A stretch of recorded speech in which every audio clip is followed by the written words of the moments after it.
반갑습니다. 오늘도 함께 말씀을 나누게 돼서 너무 감사합니다.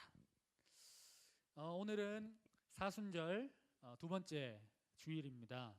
우리 지난주부터 사순절 절기를 보내고 있는데 사순절은 우리 부활을 전 그 40일을 이야기하고 우리 주님의 십자가 고난을 기억하는 주간입니다. 저기 우리 촛불이 7개 있는데 우리가 하나씩 꺼가면서 우리를 위해 생명을 다한 우리 예수님을 기념하고 있는데 우리 두 번째 촛불을 끄겠습니다.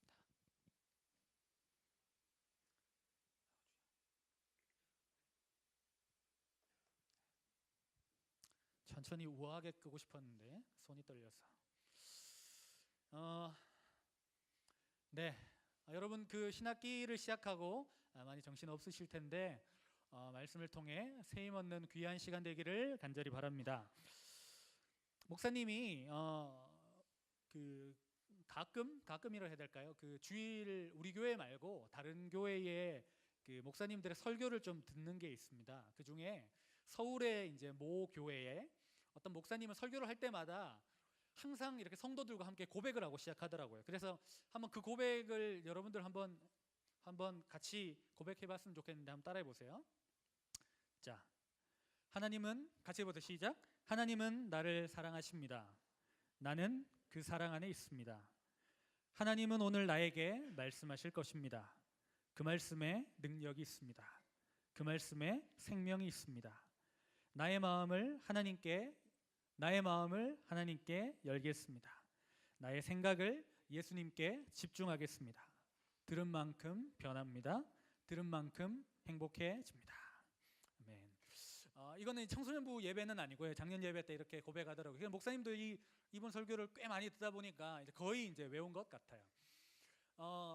그래서 우리 청소년들은 어떻게 좀 믿음으로 그 고백을 하고 시작할까 생각하다가 예전에 고등학교 때 목사님이 고등부에서 이제 임원을 했는데 우리 부회장이었던 한 여자친구가 있었어요. 저하고 나이가 똑같은데 그때 당시 목사님보다 키가 훨씬 큰 자매였어요. 그때는 지금 목사님이 키가 작았기 때문에. 그런데 제가 그 친구를 엄마라고 불렀어요. 왜냐하면 그 친구는 진짜 엄마 같았어요. 키도 크고 예수님 역할을 막 했거든요. 여잔데 예수님 느낌이 나요. 정말 그 엄마라고 불렀는데 요즘에는 이제 좀 애매하더라고요. 진짜 최근에 생일이라서 이렇게 통화를 이렇게 카톡을 좀 주고 받았는데 애가 4명 있는 아줌마가 됐더라고요. 그래서 엄마라고 부르기는 좀 그렇지만 또 제가 이제 목사가 됐으니까. 근데 그 친구가 정말 좋았던 게 뭐냐면 여러분 껌 씹으면 껌 껍데기가 나오잖아요. 종이. 껌종이를 딱 보에도 작게 글씨로 편지를 쓰고 편지지로도 편지를 써주고 뭐 종이만 있으면 편지를 써줬어요. 저한테만 쓴 게 아니라 우리 이제 부회장이었으니까 많은 청소년들에게 친구들에게 그렇게 편지를 썼죠. 그래서 그 편지 때문에 마음이 녹아진 사람들이 많았거든요. 근데 그 친구가 항상 편지의 말미에 뭐라고 적었냐면 이렇게 적었어요. Fathers라고 했어요. 하나님의 것이라는 거죠. 그러니까 너는 하나님의 것이야. 근데 이게 목사님 마음속에 아직도 이렇게 생각이 나더라고요. 그래서 우리 친구들하고 어떻게 우리가 예배를 고민해 볼까, 예배에 대해서 한번 나눠볼까. 우리가 주제가 없는데 우리가 2019년 주제가 뭐죠? 하나님이 찾으시는 참된 예배자. 그래서 우리가 언제까지가 될지 모르겠지만 한번 예배 때마다 좀 고백하고 시작했으면 좋겠습니다. 자, 한번 따라해 보세요. 시작. 예수님이 내 삶의 주인이십니다. 아멘. 그래서 주님을 예배합니다. 핸드폰에 집중하지 않겠습니다. 친구들에게 집중하지 않겠습니다. 하나님께만 집중하겠습니다. 나는 하나님이 찾으시는 참된 예배자입니다. 아멘. 다시 한번 고백하겠습니다. 같이 읽겠습니다. 시작. 예수님이 내 삶의 주인이십니다. 그래서 주님을 예배합니다. 핸드폰에 집중하지 않겠습니다. 친구들에게 집중하지 않겠습니다. 하나님께만 집중하겠습니다. 나는 하나님이 찾으시는 참된 예배자입니다. 아멘. 이 고백이 우리들 마음속에 끊임없이 일어나기를 원합니다. 이 자리에 앉아 있는 것으로 그치지 말고 하나님께만 집중함으로 참된 예배를 드리는 우리가 되었으면 좋겠습니다. 그리하여서 하나님께 집중하여 예배드린 날과 그렇지 않은 날을 비교해 보며 살아가는 우리가 되었으면 좋겠습니다. 자, 이제 말씀을 좀 시작하려고 합니다. 교회 수련회나 MT를 가게 되면 항상 하는 게임 중에 하나가 있는데요. 그 게임이 뭐냐면 몸으로 말해요라는 게임인데요. 여러분 어떻게 하는지 다 아시죠? 말로 설명하지 않고 어떤 주제를 가지고 몸으로 설명했을 때 그것을 맞추는 것입니다. 우리 박기현 부관님 안 계신데 제가 문제를 하나 낼 테니까요. 맞추면 여러분들에게 선물을 하나 이따가 드리도록 하겠습니다.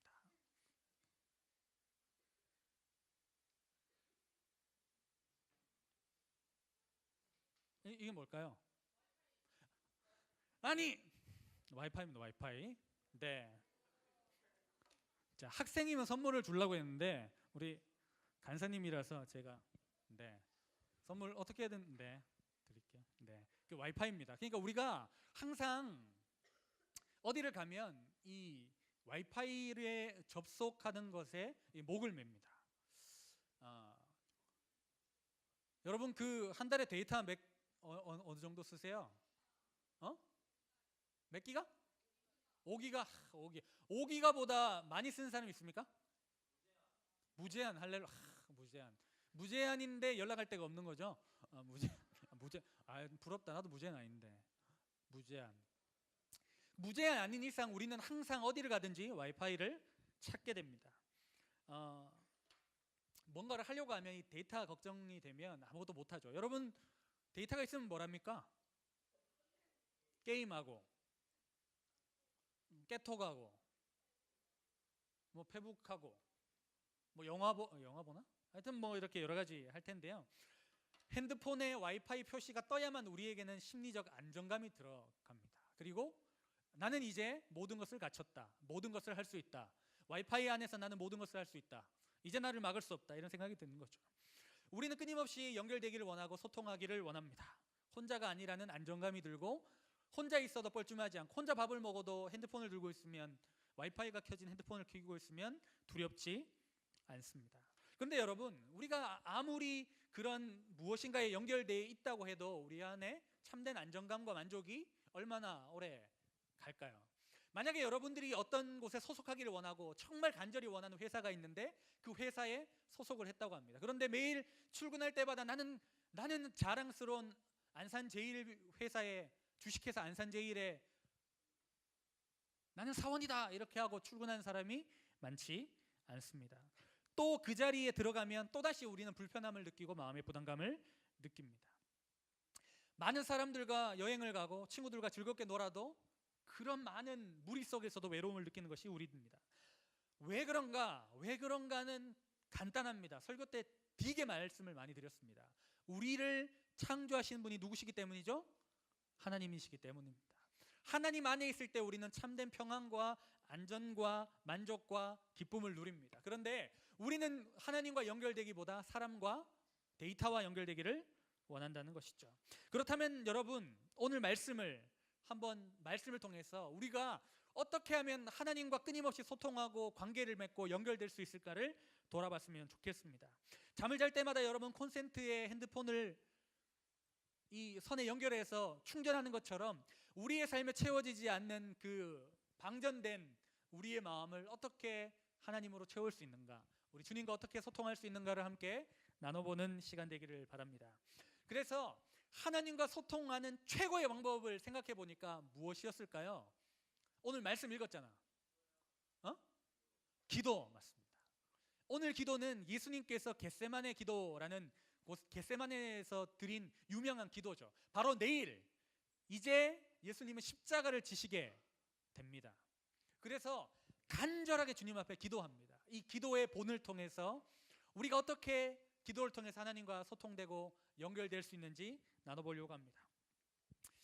우리는 하나님을 어떻게 믿습니까? 하나님을 믿는데 하나님, 성부 하나님, 성자 하나님, 성령 하나님, 삼위일체 하나님을 믿잖아요. 그러면 여러분 이게 쉽게 말하면 무슨 말이냐면 하나님도 하나님이시고 예수님도 하나님이시고 성령님도 하나님이라는 뜻이에요. 그러면 예수님이 하나님인데 그 하나님이신 예수님이 성부 하나님께 기도하고 있다라는 거죠. 여러분 여기서 우리가 한번 생각해 봐야 됩니다. 여러분들은 하나님입니까? 여러분들은 예수님처럼 여러분들의 갈 길을 알고 여러분들이 살아갈 힘, 여러분들이 정말 어디로 가야 되고 무엇을 해야 되는지 다 아는 그런 사람입니까? 아니면 하나도 모르는 지혜가 없는 연약한 사람입니까? 연약한 사람이잖아요. 그런데 왜 우리는 하나님도 아니면서 기도를 안 할까요? 제가 오늘 말씀하면서 이거는 여러분 설교의 첫 번째 청중은 설교하는 사람이거든요. 제가 여러분들한테 뭐라 그러는 게 아니라 목사님 자신에게도 묻고 싶은 질문이더라고요. 아니 뭐 이렇게 뭐 하는 것마다 안 된다 그러면서 왜 안 된다 하면서 왜 기도하지 않냐? 네가 하나님도 아니고 예수님도 기도하는데 왜 기도를 안 하면서 안 된다 그러고 왜 혼자 힘들어하고 어려워할까?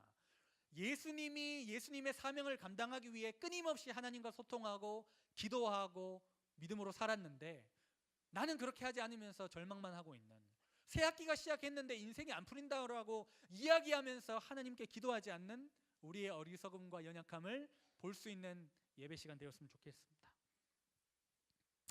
자, 39절 말씀 한번 같이 볼까요? 시작.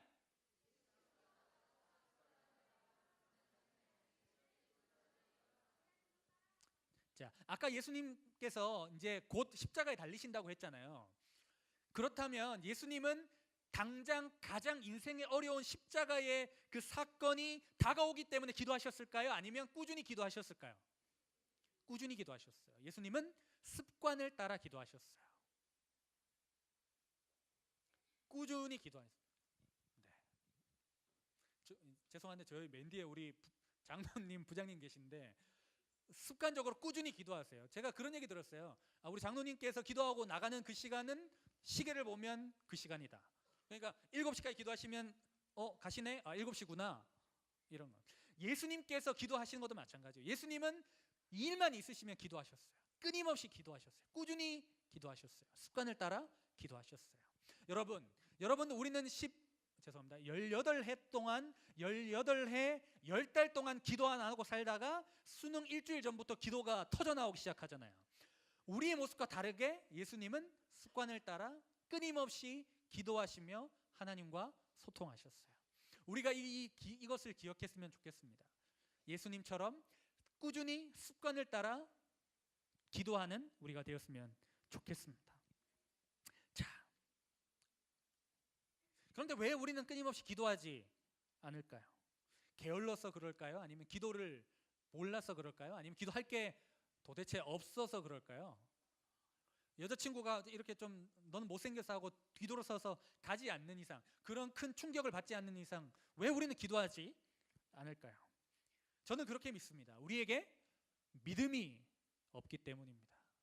믿음이 없기 때문에 하나님 앞에 기도하지 않습니다.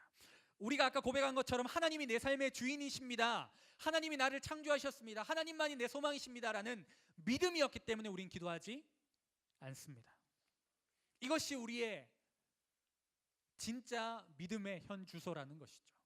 우리에게 믿음이 있다면, 정말 내 삶의 주인이 하나님이시라는 것을 믿는다면 우리는 낙심하는 데 익숙한 것이 아니라 기도하는 데 익숙하게 될 것입니다.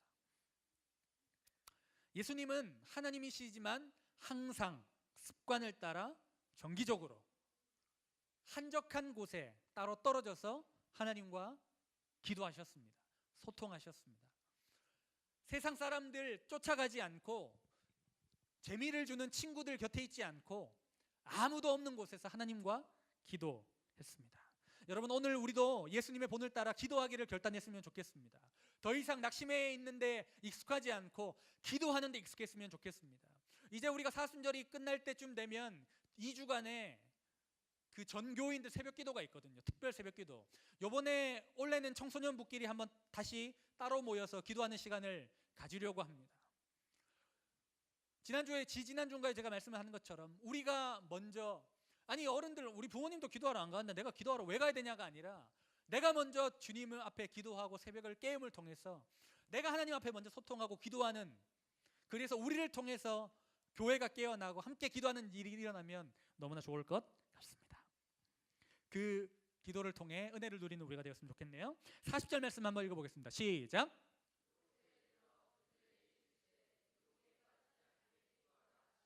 아멘. 예수님도 사람이셨기 때문에 수많은 유혹이 찾아왔습니다. 오늘 우리가 40일 동안 그 사순절 말씀 묵상하고 있잖아요. 오늘 딱 말씀이 누가복음 4장이더라고. 누가복음 4장에는 예수님의 시험 장면이 나옵니다. 예수님도 시험 받으셨습니다. 사람이셨습니다. 그래서 예수님도 유혹을 많이 경험하셨습니다. 어떻게 하셨죠? 유혹을 이기기 위해 뭐 하라고요? 기도하라라고 말하고 있습니다. 여러분, 왜 우리가 세상의 유혹에 빠질까요? 왜 우리가 끊임없이 흔들릴까요? 하나님의 뜻은 이것인지 아는데 왜 우리는 다른 데로 가려고 할까요? 기도가 필요하다는 것입니다. 요즘에는 세상이 우리를 가만두지 않습니다. 가만히 있어도 세상이 우리를 쫓아오죠. 여러분, 우린 최근에 보지 않습니까? 핸드폰을 열기만 하면 이 추악한 일들 가득하지 않습니까? 여러분, 그 단톡방에 들어가는 게 인싸라고 생각하죠? 그렇지 않습니까? 그런데 정말 이 바른 빛 가운데 그걸 비춰보니까 이게 어리석인 것이라는 것을 깨닫게 되고, 많은 사람들이 나는 친분은 있는데 거기 안 들어갔다 발뺌하기 지금 시작하지 않습니까? 그런데 사실 그들의 마음속에는 아마 그 안에 들어가고 싶었을 거예요. 물론 그런 내용이 들어갔을 거라고 상상은 못했겠지만, 저 사람들 안에, 인기 있는 사람들 안에, 조금 영향력 있는 사람들 안에 좀 그런 것에 들어가고 싶었을 거예요. 그런데 우리는 분명히 알고 있습니다. 진짜 우리가 속해야 될 곳이 어디 있는지. 사랑하는 여러분, 그것은 빙산의 일각에 불과할 것입니다. 얼마나 많은 일들이 일어날까요? 우리에게도 유혹이 찾아옵니다. 여러분, 깨어 기도해야 됩니다. 우리가 기도할 때 하나님께서 우리를 보호해 주십니다. 그리고 우리도 피할 길을, 용기를 내어서 찾게 됩니다. 예수님이 유혹을 이기시는 비결도 바로 말씀과 기도였다는 것을 꼭 기억했으면 좋겠습니다. 여러분, 그런데 기도라는 것은 어렵지 않습니다. 우리의 믿음의 선배들은 그렇게 기도했잖아요. 하나님, 우리를 불쌍히 여겨 주시옵소서. 하나님, 어떻게 해야 될지 모르겠습니다. 우리를 좀 불쌍히 여겨 주십시오. 근데 여러분, 진짜 기도가 터져 나올 때는, 기도할 때는, 진짜 기도가 필요할 때는 여러분 말 안 나옵니다. 그냥 이렇게 막 이렇게 됩니다. 그냥 많이 눈물을 흘리거나, 아니면 그냥 차마 하나님 앞에 고개를 들지 못하고 그냥 하나님 내가 여기 왔습니다. 그냥 그런 마음만 딱 드는 거죠. 여러분 마음을 제가 이렇게 꺼내볼 수는 없지만, 대부분의 여러분 마음 속에 삶의 기쁨이나 행복이 넘치겠습니까? 두려움과 어려움과 문제와 아픔과 누구에게도 꺼내놓을 수 없는 그 비밀들이 숨겨져 있겠죠. 그런데 여러분, 그것을 주님 앞에 꺼내놓을 수 있는 여러분들 되었으면 좋겠습니다. 그럴 때 주님께서 그 여러분들의 무거운 마음을 덜어가십니다. 수고하고 무거운 짐진 자들아 다 내게로 오라. 예수님을 여러분들이 거부하면 예수님 어쩌겠어요? 예수님 인격적인 분이신데 이렇게 막 하진 않으시거든요. 물론 그렇게 하시기도 하지만 여러분들이 마음을 열어서 주님 앞에 나가면 좋겠습니다. 자, 그렇다면 여러분, 우리는 무엇을 위해 기도해야 될까요? 예수님의 본을 통해서 한번 한 가지 살펴보겠습니다. 함께 읽겠습니다. 시작.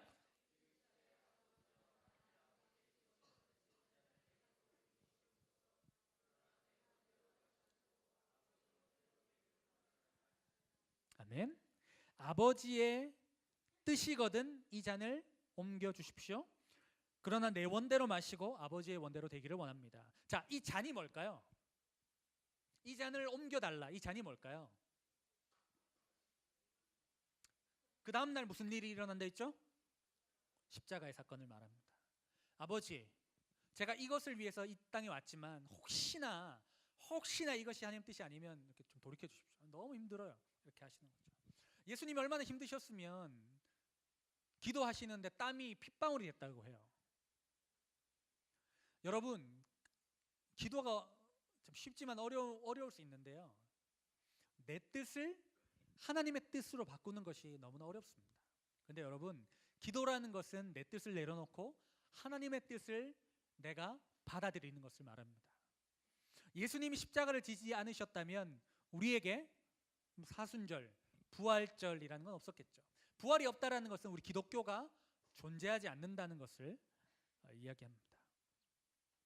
여러분, 우리는 기도할 때 우리의 뜻을 구합니다. 내 생각을 구하고 내가 하고 싶은 것을 구하고 내가 원하는 것을 달라라고 얘기합니다.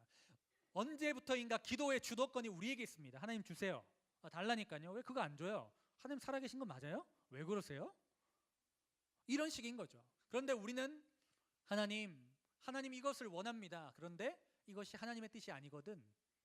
하나님의 뜻대로 되게 해 주십시오. 이것이 우리가 해야 되는 기도입니다. 예수님께서 보여주신 본의 모습입니다.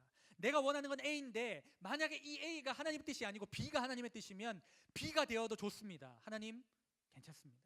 그런데 여러분, 우리가 기도하지 않고 만약에 B라는 결과가 튀어나오잖아요. 어떻게 되는지 알아요? 많이 실망하고요, 원망하고요, 힘들어요. 그런데 기도하면요, B가 돼도, A가 아니고 B가 돼도 괜찮아요. 왜냐하면 이것이 하나님의 뜻이라는 걸 믿기 때문이죠. 이것이 하나님의 뜻이기 때문에 하나님이 이것을 통해서 합력하여 선을 이루신다는 사실을 믿게 되기 때문에 괜찮은 것이죠. 여러분, 이것을 생각보다 쉽지 않습니다. 내 것을 포기하는 것 쉽지 않습니다. 우리는 얼마나 가지려고 합니까? 그런데 예수님은 가지려 하지 않으셨습니다. 쉬운 대로 가려고 하지 않으셨습니다. 하나님 아버지의 뜻대로 사시기를 원했습니다. 하나님 아버지의 그 뜻, 그것이 바로 기도인 거죠. 기도를 통해 내 뜻을 내려놓고 하나님의 뜻을 찾는 것. 연약하고 부족한 우리들의 지혜를 의지하지 않고 이 땅을 창조하신 하나님의 뜻을 살아가는, 구하는 삶, 그거보다 더 지혜로운 삶이 여러분 세상에 어디 있겠습니까? 기도는 우리로 하여금 참 지혜를 얻게 해줍니다. 그리고 한 가지만 더 말씀드리고 싶습니다. 3년 동안이나 예수님과 함께 생활했던 제자들, 그들이 예수님과 이 시간에 함께 있습니다. 어느 정도 거리에 있냐면 돌 던질 만큼의 거리. 그러니까 사람이 돌을 던졌을 때 맞을 수 있을 만큼의 거리에 제자들이 있었어요. 근데 제자들은 뭐 하고 있었죠? 기도해야 했는데 딥 슬립 하고 있었죠. 물리적인 거리는 예수님과 가까워요. 옆에 있는 사람들 보이죠? 이만큼 가까이 있었어요. 그런데 예수님의 마음과 제자들의 마음은 전혀 별개였다는 거죠. 여러분, 저는 정말 행복한 사람은 정말 나를 위해 진심으로 기도해주는 중보 기도해주는 동역자가 있는 사람이라고 생각합니다. 우리에게는 이런 많은 동역자들이 있습니다. 그런데 우리가 물리적인 거리는 되게 가까워요. 그런데 우리의 영적인 거리, 우리의 서로 기도하는 그 공감하고 함께 마음을 서로 나누는 그 마음의 거리는 먼 것 같습니다. 사랑하는 여러분, 우리에게 이런 중보 기도의 동역자가 있기를 원합니다. 그리고 여러분들이 그런 중보의 동역자가 되어 주시기를 간절히 바랍니다. 그 예수님의 마음을 공감해 주는 사람. 이제 내일 십자가를 지고 죽음의 길로 가는데 너무 그 외롭고 처절하고 어려운 길임을 아는데 아무도 그 마음을 알아주지 않는 거예요. 내가 내일 수능 치러 가는데 나는 수능 3년 남았어요. 저는 중3이에요. 와, 난 너무 좋아요. 내일 소풍 가요. 이렇게 하면 너무 마음이 어렵지 않습니까? 야, 너 3년 동안 나와 이렇게 열심히 함께 생활했는데.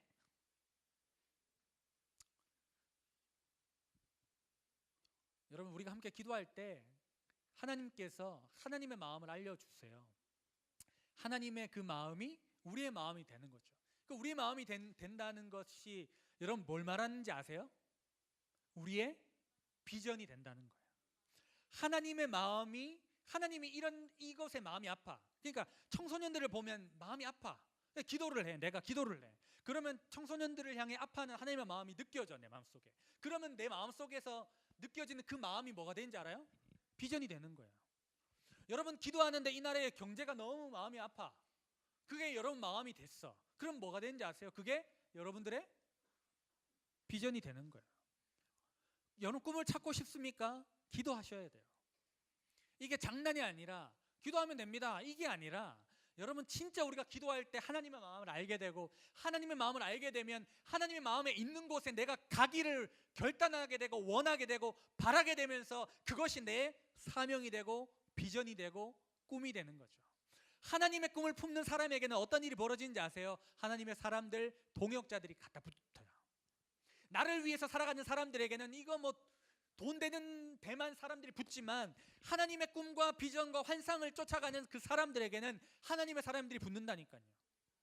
여러분, 여기 있는 우리 선생님들이 얼마나 잘 나가는 사람들인데요, 왜 여기 달라붙어 계시겠어요? 하나님의 그 꿈과 사명에 사로잡혔기 때문이에요. 기도하는 사람들이기 때문이에요. 그래서 우리가 이 자리에 있는 거예요. 우리가 기도할 때 하나님의 꿈이, 이거 또 찬양 바꿔야 되나? 나의 비전이 되고, 예수님의 성품이 나의 성품이 되고, 성령님의 권능이 나의 능력이 되고, 우리가 찬양으로 고백하는 것처럼 그것이 우리의 꿈과 비전이 되는 것이죠. 비전이 없어요, 꿈이 없어요, 뭐 해야 될지 모르겠어요 하지 말고 예수님처럼 습관을 따라.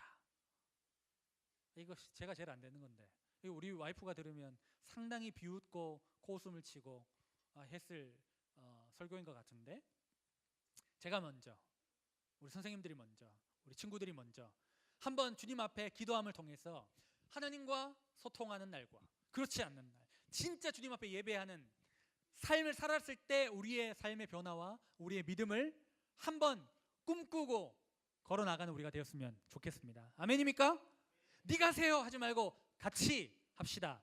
우리 진짜 참된 예배자, 기도의 사람이 되기를 간절히 소원합니다. 아멘. 우리 다 자리에서 일어나서